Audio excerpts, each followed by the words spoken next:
Allez, on va commencer du coup avec le Display of Might. Donc quand on le pioche, si on le pioche au premier tour de bataille, on peut piocher une nouvelle à la place et celle-ci on la remélange. Donc celle-ci elle peut pas être effectuée tour 1. Ensuite on nous dit, alors bien sûr c'est pas un fixe, il n'y a pas le petit logo ici. Dans tous les cas, on nous dit à la fin de notre tour, donc ça va être quelque chose qui peut se valider direct. S'il y a plus d'une unité de votre armée que d'unités de l'armée adverse entièrement dans le No Man's Land, on marque 4 points. Alors du coup, on parle bien d'unités, pas de figurines. Donc du coup, ça peut donner un avantage aux armées MSU par rapport aux armées d'élite. Donc ça, clairement, quand tu la pioches alors que tu joues Custodes, t'es un peu dégoûté.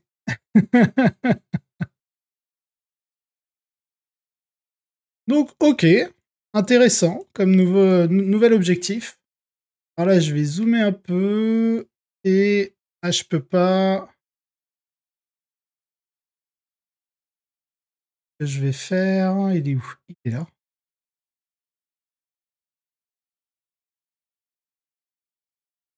Voilà. On va y aller comme ça petit à petit. Donc, Bring It Down. S'il n'y a pas d'unité, monstre ou véhicule sur le champ de bataille, vous pouvez défausser cette carte et en piocher une nouvelle. Et c'est là où on va voir une grande différence entre l'objectif fixe et l'objectif tactique. On aime tellement ton accent. Voilà, sauf si tu as split les Terminators à la russe, le troll, quand tu joues Lion de l'Empereur. Mais il faut jouer Lion de l'Empereur pour ça. Bon, ensuite, Break It Down, là on a vraiment un gros changement entre les fixes et les secondaires, enfin les fixes et les tactiques. Au niveau des points de vie détruits sur monstres et véhicules, ça n'a pas vraiment changé. Quand vous détruisez une unité ennemie, monstre ou véhicule, vous marquez 2 points. Si elle a 15 points ou plus, enfin 15 points de vie ou plus, vous marquez 4 points. Si elle a 20 points de vie ou plus, vous marquez donc le cumulatif, il vous le précise entre parenthèses, 6 points. Et c'est pour chaque unité que vous détruisez où vous marquez des points. Donc ça n'a pas changé pour ce qui est du côté fixe. Par contre, du côté secondaire, donc tactical, objectif tactique, à partir du moment où on détruit une ou plusieurs unités monstres ou véhicules, on marque 4 points, c'est tout. Donc là, on a un vrai nerf de l'objectif tactique. Je vais changer la musique. Je vais nous remettre... hop, voilà.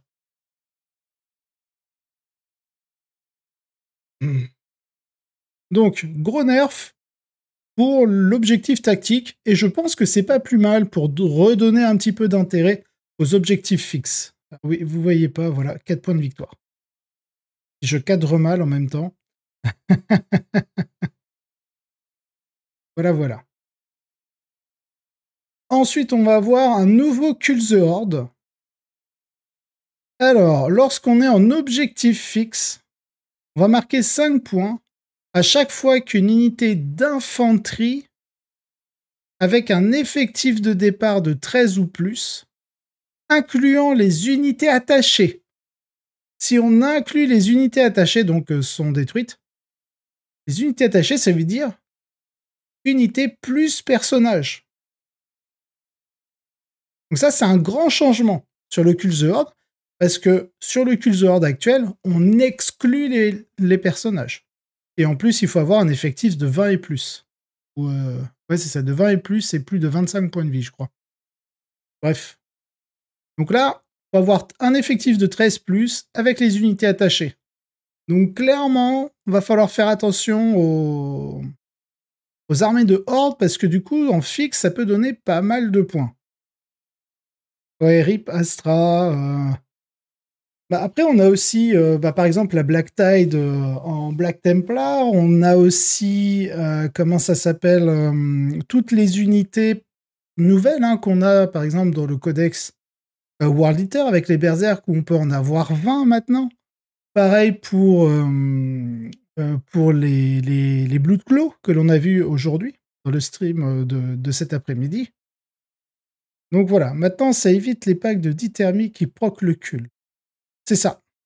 C'est ça. C'est vrai que les déterminators, ça faisait un total de 30 points de vie, et du coup, ça faisait le Kill the Horde. Donc maintenant, on est vraiment sur un effectif, parce qu'au mieux, t'as 10 Terminators, t'as 2 personnages dedans, donc t'es à 12, tu ne dépasses pas les 13. Par contre, dès que tu vas être sur des packs de 15 ou 20, ça peut commencer à être un petit peu relou. Notamment, je pense à l'Astra Militarum, quand tu joues en combiné armes, où tu peux faire rip-up 20 machins. Ça peut aussi devenir problématique parce qu'on se plaint beaucoup de la DG et un petit peu avec le détachement des véroleux. Bah, du coup, c'est pas très intéressant de jouer les véroleux là, hein, parce que vos packs de 20, vous avez donné 20 points de victoire fixe. C'est pas terrible. Les troupes harlequins de 12 n'ont plus le droit à un perso, c'est ça. Ou alors si tu le mets, bon bah... Donc je trouve ce changement assez intéressant pour le fixe. Et pour ce qui est du côté tactique, faut au moins avoir détruit une unité ou plus d'infanterie avec un effectif de 13 ou plus en incluant les unités attachées. Voilà. Donc petit changement à ce niveau-là. J'ai vraiment l'impression qu'ils essaient de rendre l'aspect fixe un peu plus aguichant.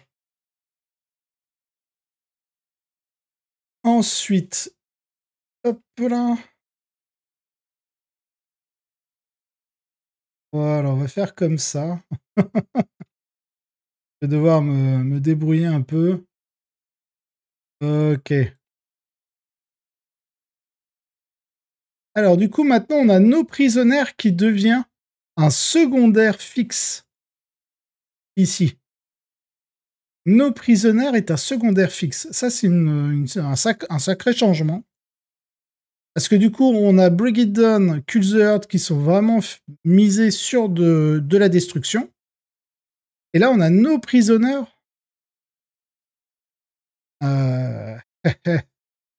Ça peut poser problème quand même sur le scoring. Parce que là, si tu détruis 3 unités, tu marques 5 points. Je sais pas, par exemple, contre CK.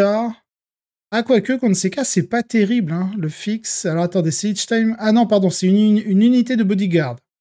Ok, donc quand on détruit une unité de bodyguard ou une unité ennemie non personnage. Ah ouais, donc si. Une unité non personnage détruite, on marque 2 points. Donc ça marche avec les CK, les IK. Et c'est pas ultra rentable, je trouve.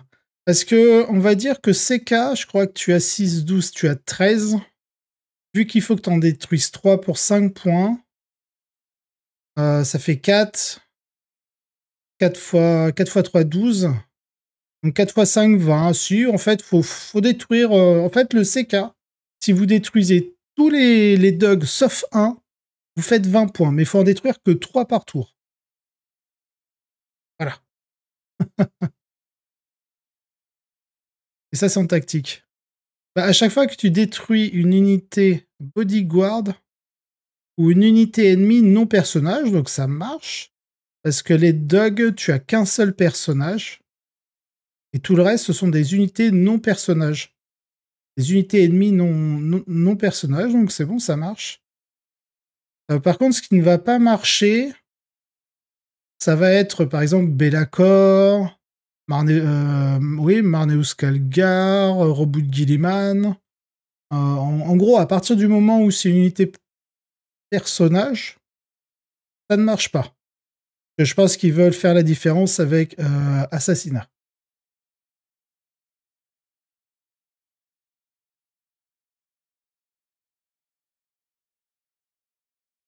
Oui, c'est ça. C'est ça.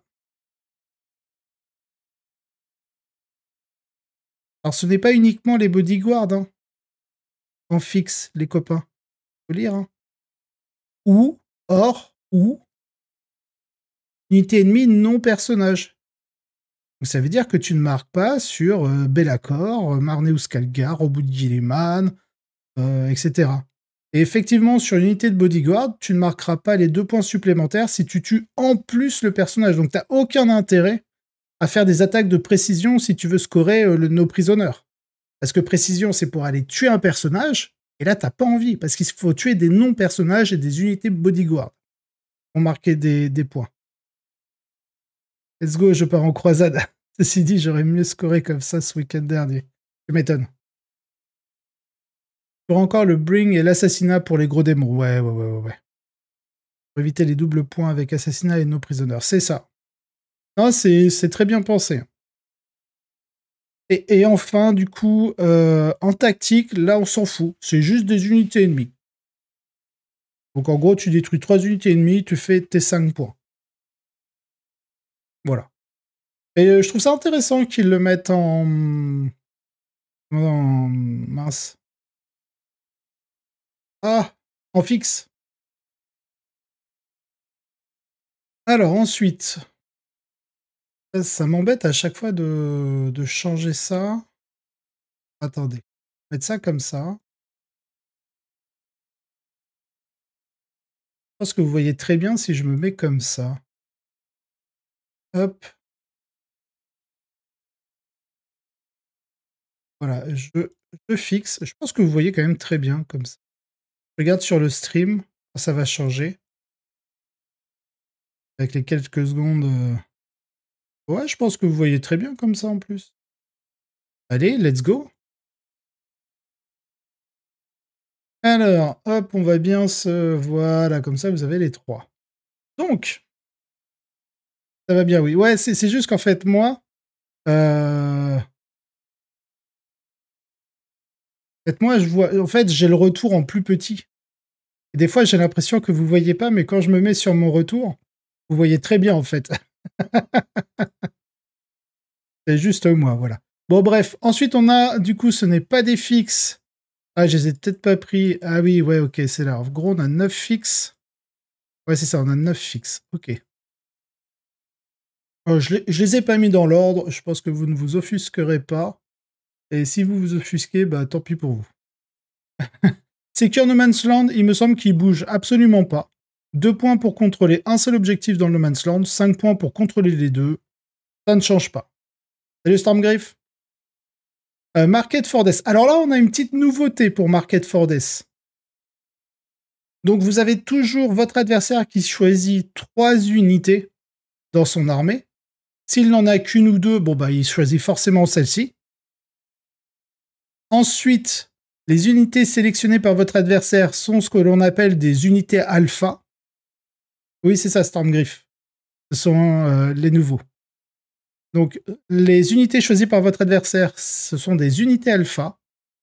Et vous, en tant que joueur, quand vous le piochez, vous allez pouvoir ensuite sélectionner une unité adverse, qui s'appelle l'unité gamma. Et donc, ça va impliquer... Salut Zadibou.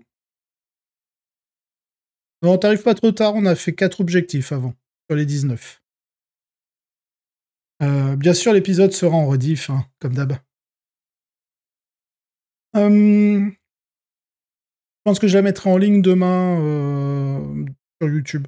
Je sais pas à quelle heure, par contre. Parce que j'ai pas mal de trucs à faire. Salut Itam. Encore des nouveaux objets? Oui, c'est dans le chapter approved. Qui sort samedi. Et donc, si vous détruisez une ou plusieurs unités alpha, donc soit vous les avez détruites ou elles ont été retirées du champ de bataille pour n'importe quelle raison, vous marquez 5 points. C'est forcément tactique, hein, c'est pas des fixes. Et si jamais vous n'arrivez pas à détruire une unité alpha, parce que par exemple, si vous piochez ça tout rang, bah, l'adversaire il va choisir 3 unités que vous n'allez jamais pouvoir choper, et vous allez faire 0 points. Et c'est là où je trouve la notion d'unité gamma ultra intéressante, parce qu'on vous met un OU. Si aucune unité alpha n'a été détruite ou retirée du champ de bataille à ce tour, mais que la cible que l'unité gamma a été détruite ou retirée du champ de bataille à ce tour, on marque 2 points. Voilà.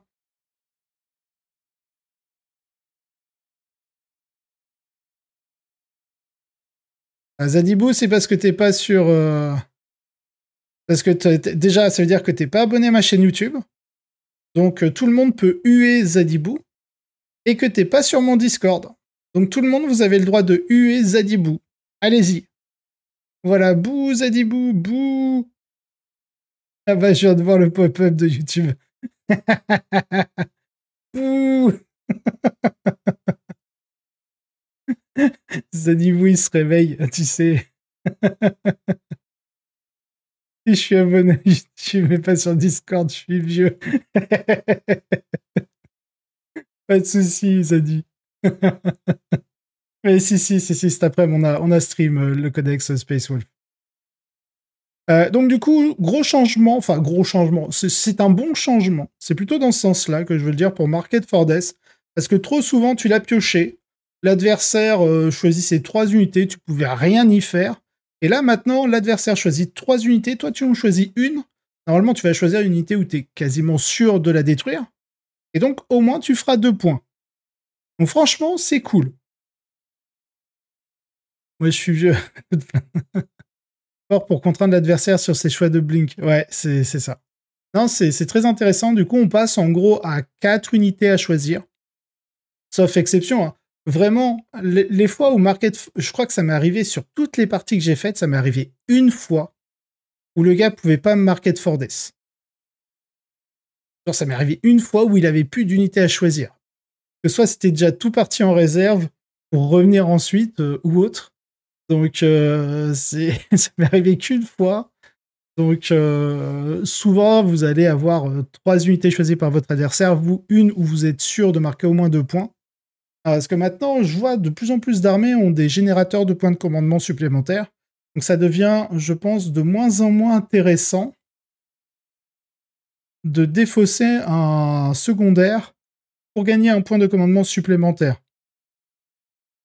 Maintenant, on le sait, hein, Bjorn, chez les Space Wolves, génère des PC, Marneus Calgar. Chez les Eldar, c'est Eldrad, je crois.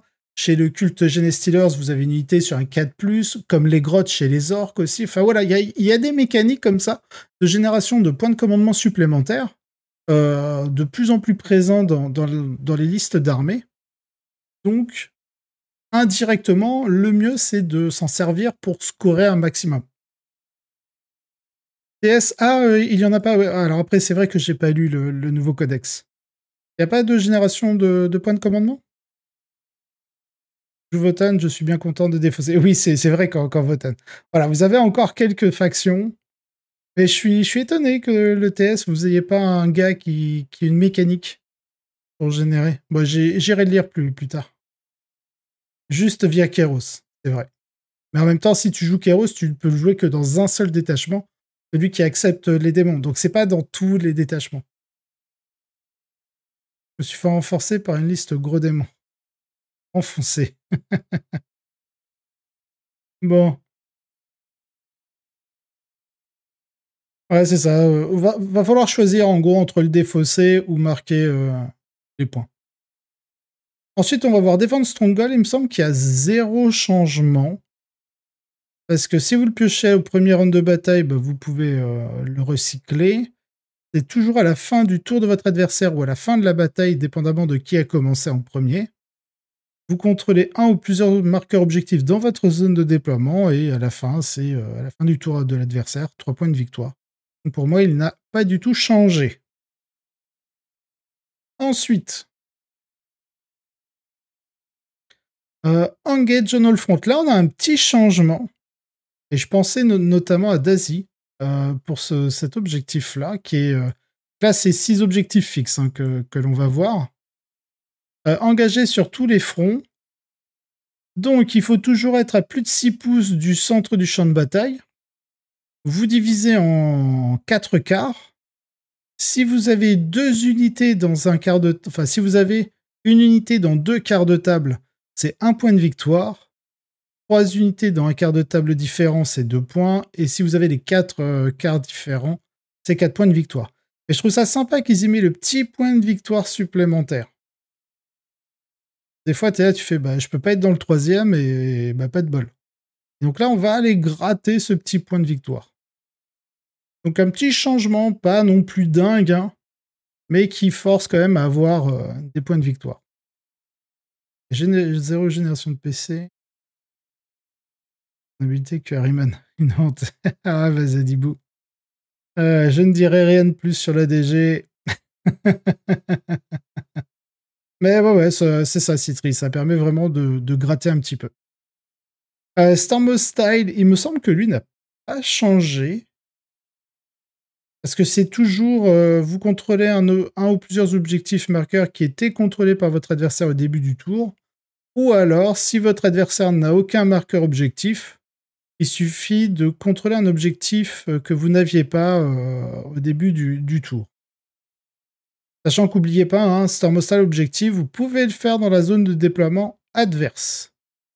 Ou même chez vous. Hein. Si votre adversaire vous pique votre objectif, et qu'au début de votre tour, vous ne l'avez pas sous contrôle, vous pouvez aller le chercher pour Stormostyle. Je précise ça parce que je crois que c'était en V9. Non, c'était en saut capitulaire. Où on pouvait que le faire dans le No Man's Land, il me semble. Ou alors, non, c'était pas que dans le No Man's Land, je crois que c'était un objectif en dehors de notre zone de déploiement. Quelque chose comme ça. Ensuite, Cleanse, on a un petit changement, c'est plus sur la lecture. On nous confirme bien qu'on peut lancer du coup l'action sur un marqueur objectif, même si on ne le contrôle pas. Par contre, pour pouvoir compléter l'action, il faut contrôler l'objectif. Il me semble que c'est toujours le cas, ça, hein, pour les deux versions. Ensuite, si jamais vous le jouez en fixe, vous marquez, alors en fixe ou en tactique, si vous avez cleanse qu'un seul objectif, c'est 2 points de victoire. Et par contre, si vous en avez cleanse 2 ou plus, si vous êtes en fixe, c'est 4. Et si vous êtes en tactique, c'est 5. Il me semble qu'à l'heure actuelle, en tactique, c'est 4 points, si je ne me trompe pas. Allez, check ça. Paria Nexus. Secondary Mission.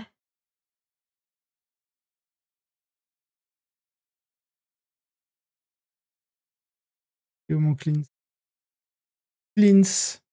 Ouais, c'est ça, c'était 4 points, peu importe que vous étiez en fixe ou en tactique. Donc là, on a un petit up de la tactique et c'est pas plus mal. Pour 5 points, si vous en avez cleanse 2, sinon c'est 2 points. Et si vous êtes en fixe, c'est 4 points. Atlas, aucune idée. Aucune idée. Parce que là, ce que je vous montre, c'est du leak. C'est clairement du leak. C'est pas... On n'est pas censé le savoir encore. Hein. C'est ça, ce n'est même pas en précommande. Donc là, c'est vraiment de l'info de dessous de table. Hein. Mais en même temps, je n'ai que les objectifs secondaires. Ouais, j'ai rien d'autre. Je ne sais pas à quoi ressembleront les missions avec les zones de déploiement, etc. Donc vraiment, je ne sais rien d'autre. De toute manière, je ne suis pas reviewer. Et vu que je fais les leaks, je ne serai jamais reviewer. Et des fois, je me dis qu'être reviewer, c'est être un petit peu comme en prison. Parce que vous êtes obligé, à cause du NDA, à ne pas divulgacher en français pour le spoil. Les informations avant une certaine date, alors que tous ceux qui ne sont pas reviewers, bah, ils sont libres de faire presque ce qu'ils veulent. Presque. Derrière les links ennemis. Ouais, Assassinat, ça fait plaisir aussi. Bon, derrière les lignes ennemies, je crois qu'il n'y a pas de changement. Il ne faut pas que votre unité soit Aircraft ou Battleshock. Si vous avez unité entièrement dans la zone de déploiement adverse, 3 points. Si vous en avez 2, c'est 4 points. Pour ce qui est d'Assassinat, là, on a pas mal de précisions. Et en plus, on fait une différence maintenant par rapport au point de vie sur les personnages. Donc, si vous jouez en fixe, si vous détruisez une figurine personnage qui a 4 points de vie ou plus, c'est 4 points. Mais si elle a moins de 4 points de vie, c'est 3 points de victoire. Donc là, ça veut dire que les petits personnages, par exemple, je crois que c'est chez les Sista où vous avez 3 points de vie.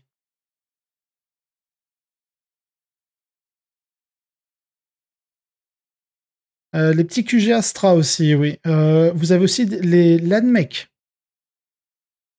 Donc c'est cool de faire une différence par rapport à ça. Après, c'est une différence que d'un point en soi. Donc c'est pas non plus un écart aussi important. Je pense qu'ils étaient frileux à mettre 2 points de victoire pour ça. Et j'ai l'impression qu'un personnage, 3 points de victoire. Donc pour faire 20 points, il faut tuer 7 personnages à moins de 4 points de vie. Et, ils en jouent moins. Enfin, j'ai pas l'impression que les armées qui ont beaucoup de personnages, en tout cas dans leur codex ou index, j'ai pas l'impression qu'ils aient autant de personnages en jeu à moins de 3 points de vie pour que le fixe soit si intéressant que ça. Et pour les 4 points de victoire, vu que c'est jusqu'à 20, ça veut dire qu'il faut 5 personnages chez l'adversaire. Donc autant dans certaines listes, ça c'est possible. Autant dans d'autres, je vois mal le côté fixe d'assassinat.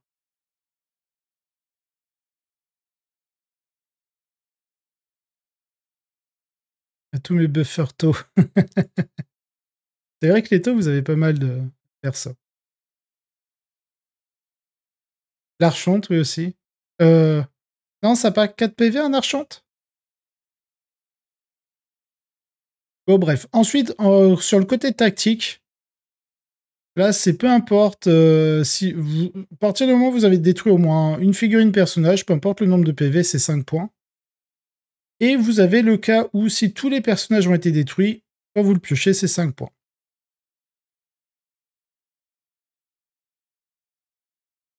Être bon en maths quand va falloir choisir de jouer en fixe ou en tactique. Aïe, aïe, aïe. C'est ça. Ensuite, on a Establish Locus. Donc, votre phase de tir, unité de votre armée.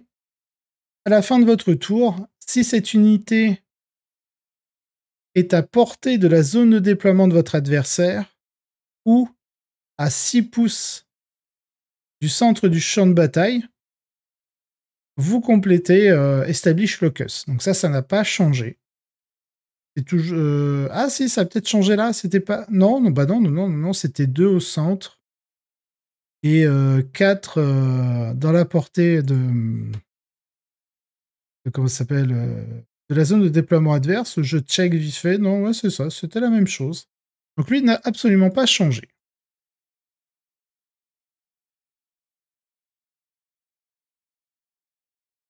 Ensuite, on va voir Recover Asset. Je présume que ça n'a pas tant changé. Donc l'action, c'est votre phase de tir, 2 ou plusieurs unités de votre armée. Est-ce qu'il fallait aussi 2 unités minimum pour lancer les actions? Je pense, hein, parce que Recover 7, il vous faut plusieurs zones. Ah non, avant c'était une unité ou plusieurs. Donc en gros, si vous n'avez pas 2 unités qui peuvent lancer l'action, vous ne pouvez pas lancer l'action par rapport à avant, où il fallait au moins une unité pour le Recover Asset. Donc, j'ai envie de dire, c'est pas un méga changement, mais c'est juste une espèce de clarification. Parce que en gros, si vous n'aviez pas 2 zones, bah vous ne faisiez pas de points. Tout simplement. Et là, c'est la fin. Alors attends, je continue de votre armée. Pas que ces unités sont entièrement à portée de des différentes zones suivantes. Votre zone de déploiement, le No Man's Land et la zone de déploiement adverse. Et c'était. Attends, là c'était. C'est Woolly Within. Est-ce que c'était Woolly Within avant? Ouais, c'était Woolly Within aussi, ok. Oh, attends. What? On complète à la fin de notre tour? Si vous avez 2 ou 3 des unités sur le champ de bataille. Recover. Oh, le recover asset du cochon. Ah, maintenant, c'est super faisable d'aller chercher les 5 points. Ah oui, mais du coup, c'est 5 points au lieu de 6. C'est plus facile à faire, mais tu scores 1 point de moins. En vrai? Parce que autant avant, t'essayais de prendre des unités qui étaient ultra safe pour au moins faire 3 points. Autant maintenant, tu peux y aller YOLO pour faire 5 points. Et en vrai, c'est très cool. Ça, c'est un super changement. Parce que Recover Asset, c'était pas simple hein, d'aller chercher les 6 points. En gros, tu y arrivais si t'étais le deuxième joueur et que tu le piochais tour 5. et qu'il te restait bien sûr suffisamment de ressources. Ça, c'est un très très bon changement. Mais du coup, ça fait que c'est moins contrable par ton adversaire. Tous les jours pour un point de moins, je signe. Ah bah oui, oui, clairement. C'est ça. Mais ça fait easy maintenant, c'est ça. Non, maintenant c'était 3 le plus souvent et maintenant tu peux aller chercher le 5.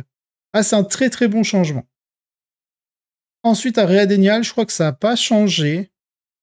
C'est 2 points si tu as un gars, enfin un adversaire dans les 3 pouces. Mais toi, il faut que tu sois dans les 3 pouces. Non, toi, il faut que tu sois. Ah oui, non, non c'est ça. Toi, il faut que tu aies une unité qui soit within 3 pouces du centre.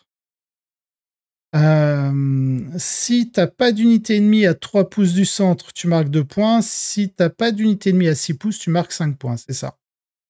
Bah écoutez, il n'a pas changé. End of turn, toujours. Ensuite, sabotage. Donc c'est votre phase de tir. Unité de votre armée qui est à portée d'une zone de terrain et qui n'est pas dans votre zone de déploiement. Donc ça, c'est toujours l'unité c'est la position de l'unité qui nous permet de savoir si on peut lancer le sabotage. C'est toujours à la fin du prochain tour de l'adversaire ou à la fin de la bataille, suivant qui est premier. Et si votre unité est sur le champ de bataille. L'unité commit sabotage, donc elle commet un sabotage. Très mal là. À la fin du tour de votre adversaire ou à la fin de la bataille, nanana. Si votre unité a commis un sabotage à ce tour et qu'il n'est pas à portée de la zone de déploiement adverse, c'est 3 points. Et s'il est à portée de la zone de déploiement adverse, c'est 6 points. Ok. Mais ça, c'est toujours la position de l'unité. Donc c'est within opponent. Avant, c'était Wally ou pas? Ou c'était within aussi, il me semble. Sabotage, c'était within aussi. Ok, très bien. Donc pas de changement par rapport à ce détail.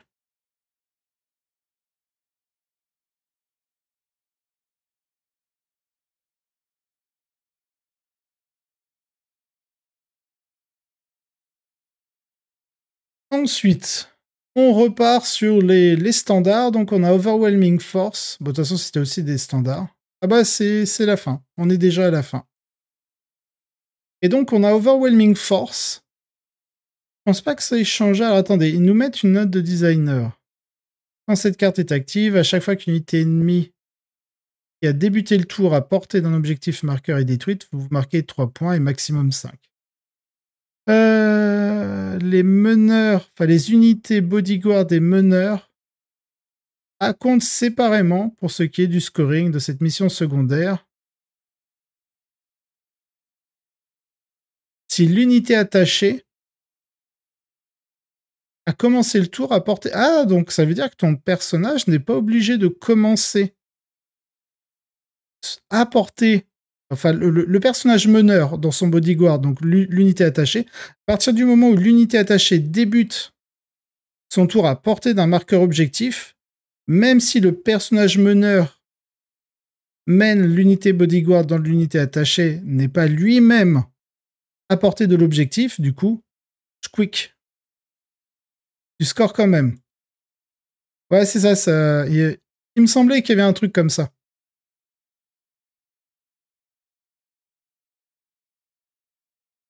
C'était le cas, c'était compagnon, ouais. Il me semblait aussi. Et c'est bien qu'il l'ait rajouté parce que je crois qu'elle y était pas dans la carte de base. Ouais, non, non, elle y était pas. C'est cool du coup qu'ils aient mis à jour ça. Ouais, c'est ça, c'est pour les gens mauvaise foi, ça.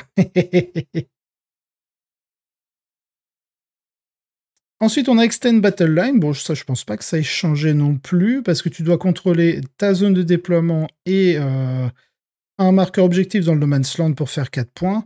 Et si tu contrôles juste un objectif ou plus dans le No Man's Land, c'est 2 points.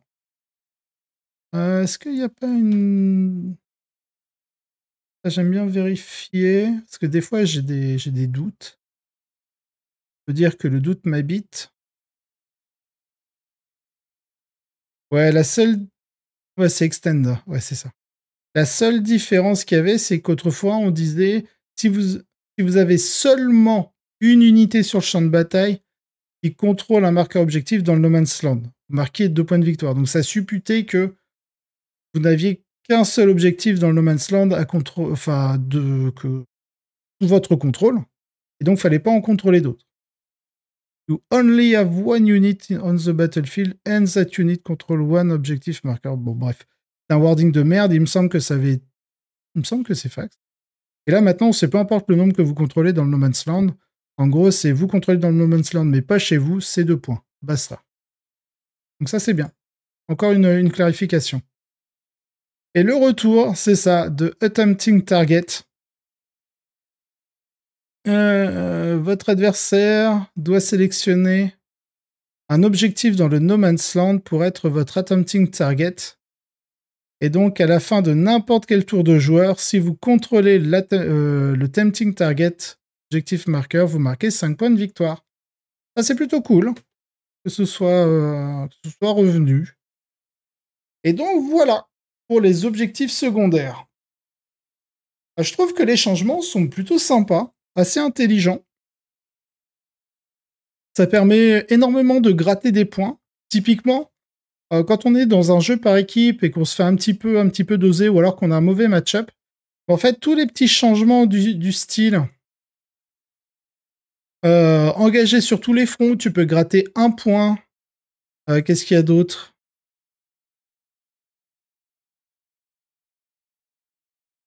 Plus qu'il y avait d'autres. Si, le Market Fordes pour l'unité gamma. Donc voilà, tous ces petits trucs pour faciliter le scoring, j'ai envie de dire, sont plutôt bienvenus. Et ça, c'est cool. Et des fois, vous êtes vraiment à 1 point près de passer d'un 15-5 à un 16-4. Et donc, aller chercher ces petits points supplémentaires, je trouve ça assez intéressant. Un rééquilibrage aussi de certains objectifs. Par exemple, on n'a plus du tout le containment.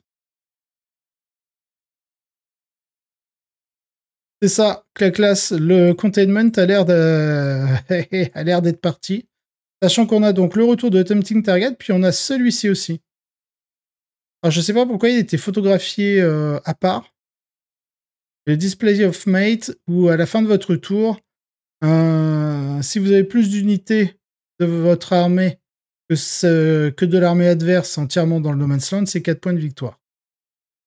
Donc je trouve que vraiment il y a un peu de tout pour scorer. Au niveau des fixes, d'avoir No Prisoner, ça peut faire de sacrés diffs. Pareil pour Kill the Horde.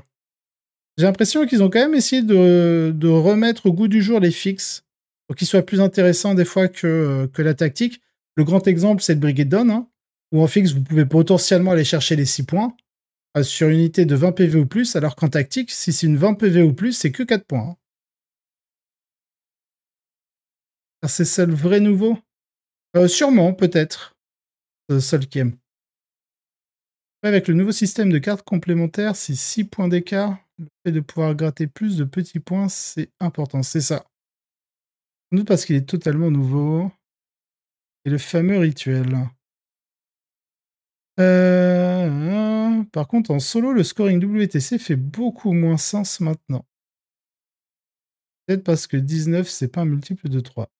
C'est possible. C'est vrai que là, maintenant, on est sur 19 cartes. Hein. Ouais, pour la prochaine saison, le No Prisoner, tu vois, il peut être en fixe. Il y a le petit logo du fixe ici.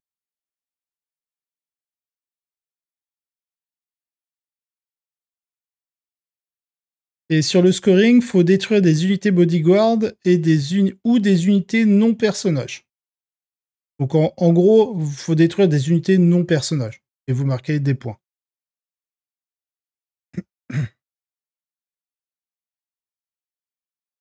Mais ils ont rajouté bodyguard parce que quand tu as un personnage dans les bodyguards, ça devient une unité personnage par rapport au deuxième wording ici. Donc c'est pour ça qu'ils ont précisé bodyguard. Comme ça, tu peux même détruire les bodyguards des unités attachées. Donc c'est une bonne précision, ça.